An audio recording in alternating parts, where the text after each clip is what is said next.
നമസ്കാരം. മലയാളി വാർത്ത ഇൻസൈഡിലേക്ക് സ്വാഗതം. സമാനതകളില്ലാത്ത രാഷ്ട്രീയ തകർച്ചയാണ് ഈ കഴിഞ്ഞ നിയമസഭാ തെരഞ്ഞെടുപ്പിന് ശേഷം ബംഗാൾ മുൻ മുഖ്യമന്ത്രിയായിരുന്ന മമതാ ബാനർജിയും അവരുടെ പാർട്ടിയായ തൃണമൂൽ കോൺഗ്രസും നേരിട്ടത്. 200-ലധികം സീറ്റുകൾ നേടി അധികാരത്തിലിരുന്ന ഒരു പാർട്ടിയായിരുന്നു തൃണമൂൽ കോൺഗ്രസ്. 2011 മുതൽ നീണ്ട 15 വർഷക്കാലം ബംഗാൾ ഭരിച്ച പാർട്ടി. എന്നാൽ 2026 തെരഞ്ഞെടുപ്പിൽ അവർക്ക് 80 സീറ്റുകളിലേക്ക് ഒതുങ്ങേണ്ടി വന്നു. ശക്തമായ ഭരണവിരുദ്ധ വികാരമാണ് അന്ന് ബംഗാളിൽ ആഞ്ഞടിച്ചത്. മമതയ്ക്ക് ഭരണം നഷ്ടമായി എന്ന് മാത്രമല്ല, രാഷ്ട്രീയമായി അവരുണ്ടാക്കിയതെല്ലാം നഷ്ടമായി എന്ന് പറയേണ്ടി വരും. കാരണം സ്വന്തം പാർട്ടിയിലെ MLA-മാരും MP-മാരുമെല്ലാം തന്നെ വിട്ടു പോകുന്ന കാഴ്ചയാണ് പിന്നീട് മമതാ ബാനർജി കണ്ടത്. 80 MLA-മാരെ കിട്ടിയെങ്കിലും അതിൽ 19 പേർ മാത്രമാണ് മമതാ ബാനർജി വിളിച്ച യോഗത്തിൽ പങ്കെടുത്തത്. മറ്റെല്ലാവരും വിമതരായി മാറി. ഭൂരിഭാഗം MP-മാരും വിമതരായി മാറി. രാജ്യസഭാ MP-മാരെല്ലാം രാജിവെച്ചു പോയി. ഇങ്ങനെ സംഘടനാപരമായി വലിയ തകർച്ചയെയാണ് മമതാ ബാനർജി നിയമസഭാ തെരഞ്ഞെടുപ്പിന് ശേഷം നേരിട്ടത്. മാത്രമല്ല, പാർട്ടി കൈവിട്ടു പോയതോടുകൂടി പാർട്ടിയിലെ ഏറിയ കൂറും നേതാക്കന്മാരും ജനപ്രതിനിധികളുമെല്ലാം വിമതപക്ഷത്ത് പോയതോടുകൂടി യഥാർത്ഥത്തിൽ മമതാ ബാനർജിയെ ചവിട്ടിപ്പുറത്താക്കിയ ഇതുപോലെയുള്ള സാഹചര്യമാണ് ബംഗാളിലുള്ളത്. പാർട്ടിയുടെ പേരിൽ താൻ ഉണ്ടാക്കിയതെല്ലാം തൻ്റെ കയ്യിൽ നിന്നും ഇതാ പോകാൻ പോകുന്നു. തൃണമൂൽ കോൺഗ്രസ് എന്ന പാർട്ടിയുടെ പേര്, തൃണമൂൽ കോൺഗ്രസിൻ്റെ ചിഹ്നം, പാർട്ടിയുടെ അസറ്റുകൾ ഇതെല്ലാം വിമത വിഭാഗത്തിലേക്ക് പോകുന്നു. മമതാ ബാനർജിക്ക് ഒന്നും ചെയ്യാൻ സാധിക്കുന്നില്ല. വിമത വിഭാഗം തെരഞ്ഞെടുപ്പ് കമ്മീഷനെ സമീപിച്ചു കഴിഞ്ഞിരിക്കുന്നു. തെരഞ്ഞെടുപ്പ് കമ്മീഷന് പിന്തുണയുമായി ബന്ധപ്പെട്ട എല്ലാ രേഖകളും ഇപ്പോൾ വിമത വിഭാഗം സമർപ്പിച്ചിരിക്കുന്നു. മാത്രമല്ല, വിമത വിഭാഗം പാർട്ടിയുടെ ഹെഡ്ക്വാർട്ടേഴ്സ് അടക്കം കയ്യേറിയിരിക്കുന്ന സാഹചര്യവുമുണ്ട്. പക്ഷേ അപ്പോഴും മമതാ ബാനർജിയുടെ നോട്ടം എന്നത് 3 ബാങ്ക് അക്കൗണ്ടുകളിലേക്കായിരുന്നു. HDFC ബാങ്കിൻ്റെ കൊൽക്കത്തയിലുള്ള ബ്രാഞ്ചിൽ ഓപ്പൺ ചെയ്തിട്ടുള്ള 3 ബാങ്ക് അക്കൗണ്ടുകൾ. ആ 3 ബാങ്ക് അക്കൗണ്ടുകൾ മമതാ ബാനർജിക്കും മരുമകൻ അഭിഷേക് ബാനർജിക്കും വളരെ പ്രധാനപ്പെട്ടതായിരുന്നു. കാരണം ഈ 3 ബാങ്ക് അക്കൗണ്ടുകളിലായിട്ടുള്ളത് ചില്ലറ കാശല്ല, 440 കോടി രൂപയാണ്. ഈ 440 കോടി രൂപ ആ ബാങ്ക് അക്കൗണ്ടുകൾ, 3 ബാങ്ക് അക്കൗണ്ടുകളും ഇപ്പോൾ എൻഫോഴ്സ്മെൻറ്റ് ഡയറക്ടറേറ്റ് മരവിപ്പിച്ചിരിക്കുകയാണ്. നേരത്തെ തന്നെ ഈ 3 ബാങ്ക് അക്കൗണ്ടുകളും ബാങ്കിൻ്റെ ഭാഗത്തു നിന്നും പോലീസിൻ്റെ അനുമതിയോടുകൂടി, പോലീസിൻ്റെ റിക്വസ്റ്റിൻ്റെ അടിസ്ഥാനത്തിൽ മരവിപ്പിച്ചിരുന്നു. അതായത് ഈ വിമത വിഭാഗം രൂപം കൊണ്ടതോടുകൂടി തന്നെ വിമത വിഭാഗത്തിൻ്റെ നേതാവ് ഋതപ്രത ബാനർജി ഈ അക്കൗണ്ട് മരവിപ്പിക്കണമെന്നാവശ്യപ്പെട്ടുകൊണ്ട് കത്ത് നൽകുകയായിരുന്നു. ഇതിൻ്റെ അടിസ്ഥാനത്തിൽ പോലീസിൻ്റെ കൂടി അഭിപ്രായം പരിഗണിച്ചുകൊണ്ടാണ് ബാങ്ക് ഈ 3 അക്കൗണ്ടുകളും ഓപ്പറേറ്റ് ചെയ്യാൻ കഴിയാത്ത വിധം മരവിപ്പിച്ചത്.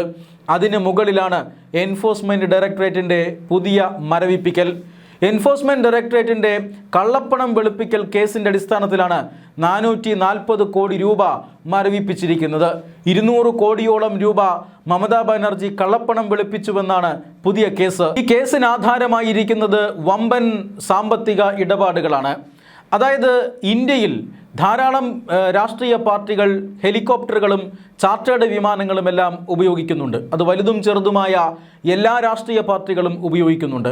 പക്ഷേ ഏതെങ്കിലും ഒരു രാഷ്ട്രീയ പാർട്ടിക്ക് ഹെലികോപ്റ്ററുകളോ അല്ലെങ്കിൽ വിമാനങ്ങളോ എയർക്രാഫ്റ്റുകളോ ഉണ്ടോ എന്ന് ചോദിച്ചാൽ അതിനുത്തരം ഇല്ല എന്നാണ്. അതിനർഹതയുള്ള പാർട്ടികൾ ഏതൊക്കെയായിരിക്കും? സ്വാഭാവികമായും നമ്പർ 1 സ്ഥാനത്ത് വരുന്നത് ഇന്നത്തെ ഭരണകക്ഷിയായ BJP ആയിരിക്കും. BJPയുടെ കയ്യിൽ അതിനുള്ള ഫണ്ടുണ്ട്. BJPയുടെ പക്കൽ എയർക്രാഫ്റ്റോ അല്ലെങ്കിൽ ഹെലികോപ്റ്ററോ ഒക്കെ വാങ്ങിയിടാനുള്ള എല്ലാ സൗകര്യവുമുണ്ട്. പക്ഷേ BJPക്കോ കോൺഗ്രസിനോ രാജ്യത്തെ പ്രധാനപ്പെട്ട പാർട്ടികൾക്കോ ഒന്നും തന്നെ സ്വന്തമായി എയർക്രാഫ്റ്റുകളും അതുപോലെ തന്നെ ഹെലികോപ്റ്ററുകളുമില്ല. അവരെല്ലാം ഈ പറയുന്ന സാധനങ്ങളെല്ലാം ഉപയോഗിക്കുന്നവരാണ്. ഇവർ വിവിധ വ്യോമയാന കമ്പനികളിൽ നിന്നും വാടകയ്ക്ക് എടുത്തുകൊണ്ടാണ് ഇത്തരത്തിലുള്ള ഹെലികോപ്റ്ററുകൾ ഉപയോഗിക്കുന്നത്. എന്നാൽ മമതാ ബാനർജിക്ക് സ്വന്തം ഹെലികോപ്റ്ററും എയർക്രാഫ്റ്റുമുണ്ട് എന്നാണ് ഇപ്പോൾ പുറത്തു വരുന്ന വിവരം. ED നടത്തിയ അന്വേഷണത്തിലാണ് ആ വിവരങ്ങൾ പുറത്തു വന്നിരിക്കുന്നത്. ഇതൊരു കള്ളപ്പണ ഇടപാടാണ് എന്ന് ED സംശയിക്കുന്നു. അങ്ങനെ സംശയിക്കാൻ ഒരു കാരണമുണ്ട്. അതായത് ഈ ചാർട്ടേഡ് വിമാനങ്ങളായി ഉപയോഗിക്കുന്ന ഒരു എയർക്രാഫ്റ്റും അതോടൊപ്പം തന്നെ അഗസ്റ്റയുടെ ഒരു ഹെലികോപ്റ്ററും പാർട്ടി ഫണ്ട് ഉപയോഗിച്ചുകൊണ്ട് വാങ്ങിയിരിക്കുന്നു. അതായത് ഒരു വ്യോമയാന കമ്പനിയിൽ പാർട്ടി ഫണ്ട് ആദ്യം നിക്ഷേപിക്കുന്നു. അതിനുശേഷം ആ പാർട്ടി ഫണ്ട് ഉപയോഗിച്ചുകൊണ്ട് ഹെലികോപ്റ്ററുകളും അതുപോലെ തന്നെ എയർക്രാഫ്റ്റും വാങ്ങുന്നു. ഇതേ എയർക്രാഫ്റ്റും ഹെലികോപ്റ്ററും തന്നെ മമതാ ബാനർജിയുടെ പാർട്ടിയായ തൃണമൂൽ കോൺഗ്രസ്സിന് വാടകയ്ക്ക് കൊടുക്കുകയും ചെയ്യുന്നു. അതായത് പാർട്ടിയുടെ കോർപ്പസ് ഫണ്ട് ഉപയോഗിച്ച് ഹെലികോപ്റ്ററും അതുപോലെ തന്നെ എയർക്രാഫ്റ്റും ഒരു വ്യോമയാന കമ്പനിയെ കൊണ്ട് വാങ്ങിക്കുക, അതേ വ്യോമയാന കമ്പനിയെ തന്നെ ഈ പറയുന്ന ഹെലികോപ്റ്ററും എയർക്രാഫ്റ്റും പാർട്ടിക്ക് വാടകയ്ക്ക് കൊടുക്കുക. ഇതിലെല്ലാം വലിയ രീതിയിലുള്ള കള്ളപ്പണം വെളുപ്പിക്കൽ നടന്നിട്ടുണ്ട് എന്നാണ് ഇപ്പോൾ എൻഫോഴ്സ്മെൻറ്റ് ഡയറക്ടറേറ്റ് പറയുന്നത്. അതായത് സ്വന്തമായി വിമാനവും ഹെലികോപ്റ്ററുമുള്ള പാർട്ടിയാണ് ഇന്ന് തൃണമൂൽ കോൺഗ്രസ്. അതല്ലാതെ മറ്റു ചില നേതാക്കന്മാർക്കൊക്കെ സ്വന്തമായി ഹെലികോപ്റ്ററുകളുണ്ട്. അതിലൊന്ന് എന്ന് പറയുന്നത് കോൺഗ്രസിൻ്റെ നേതാവ്, നമ്മൾ ആരും പ്രതീക്ഷിക്കാത്ത പല നേതാക്കന്മാർക്കാണ് അത്തരത്തിലുള്ള ഹെലികോപ്റ്ററുകളും അതുപോലെ തന്നെ എയർക്രാഫ്റ്റുകളും ഒക്കെ ഉള്ളത്. ഒന്ന് നമ്മുടെ കോൺഗ്രസ് നേതാവ് കമൽനാഥാണ്. കാരണം കമൽനാഥിന് അദ്ദേഹം നേരത്തെ ഒരു ഈ പറയുന്ന എയർലൈൻ കമ്പനി ഓപ്പറേറ്റ് ചെയ്തിരുന്നു. എയർലൈൻ കമ്പനി അദ്ദേഹത്തിൻ്റെ സ്പാനെയർ എന്ന് പറയുന്ന എയർലൈൻ കമ്പനി അദ്ദേഹത്തിൻ്റെതായിരുന്നു. അതുകൊണ്ട് അദ്ദേഹത്തിന് സ്വന്തമായി എയർക്രാഫ്റ്റ് അല്ലെങ്കിൽ ഹെലികോപ്റ്റർ ഉണ്ട് എന്ന് പറയാം.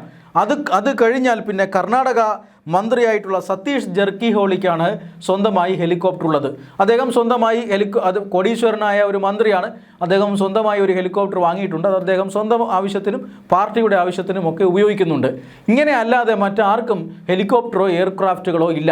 പക്ഷേ മമതാ ബാനർജി ഹെലികോപ്റ്ററും ഒരു എയർക്രാഫ്റ്റും വാങ്ങിയിരിക്കുന്നു. അത് ഈ സ്വകാര്യ എയർലൈൻ കമ്പനിയിൽ നിക്ഷേപിച്ച തുക കൊണ്ടാണ് വാങ്ങുന്നത്. അതിനുശേഷം അതേ എയർക്രാഫ്റ്റുകൾ തന്നെ പാർട്ടി വാടകയ്ക്കെടുക്കുകയും ചെയ്യുന്നു. ഇത് കൃത്യമായി കള്ളപ്പണം വെളുപ്പിക്കലാണ് എന്ന് ED നിഗമനത്തിലെത്തിയിരിക്കുന്നു. ഇതിൻ്റെ പേരിലുള്ള അന്വേഷണം ആരംഭിച്ചിരിക്കുന്നു. അതിൻ്റെ ഭാഗമായിട്ടാണ് ഈ 440 കോടി രൂപയുടെ 3 ബാങ്ക് അക്കൗണ്ടുകളും ഇപ്പോൾ ED മരവിപ്പിച്ചിരിക്കുന്നത്. ആദ്യഘട്ടത്തിൽ ഈ ബാങ്ക് അക്കൗണ്ടുകൾ മരവിപ്പിക്കുന്നത് വിമത വിഭാഗത്തിൻ്റെ പരാതിയെ തുടർന്നാണ്. ഇത് റിലീസ് ചെയ്യണമെന്നാവശ്യപ്പെട്ടുകൊണ്ട് കോടതിയിൽ പോവുകയും നിയമ പോരാട്ടവും ഒക്കെ മമതാ ബാനർജി നടത്തിക്കൊണ്ടിരിക്കുന്ന സമയത്താണ് വീണ്ടും അതേ ബാങ്ക് അക്കൗണ്ടുകളിന്മേൽ ED ഡബിൾ പൂട്ട് കൊണ്ടിട്ടത്. അതുകൊണ്ട് തന്നെ ഇനി ഈ ഇടക്കാലത്തെങ്ങും ആ ബാങ്ക് അക്കൗണ്ടുകൾ തുറക്കുമെന്ന് വിചാരിക്കേണ്ട. ED ഈ കേസ് അന്വേഷണം എത്ര നാൾ നീട്ടിക്കൊണ്ടുപോകുമോ അത്രയും നാൾ ഈ ബാങ്ക് അക്കൗണ്ടുകൾ അവിടെ ഉണ്ടാവും.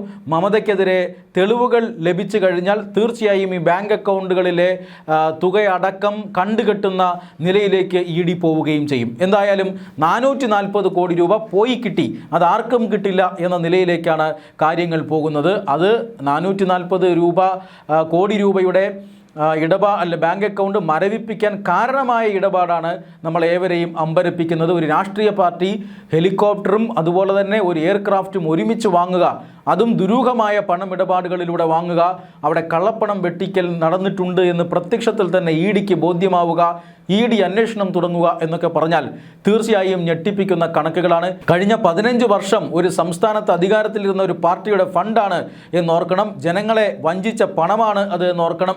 എന്തായാലും ഇത്തരത്തിലുള്ള ഒരു വലിയ സാമ്പത്തിക ഇടപാടിൽ കള്ളപ്പണം വെളുപ്പിക്കൽ കേസിൽ മമതാ ബാനർജി കുരുങ്ങുകയാണ്.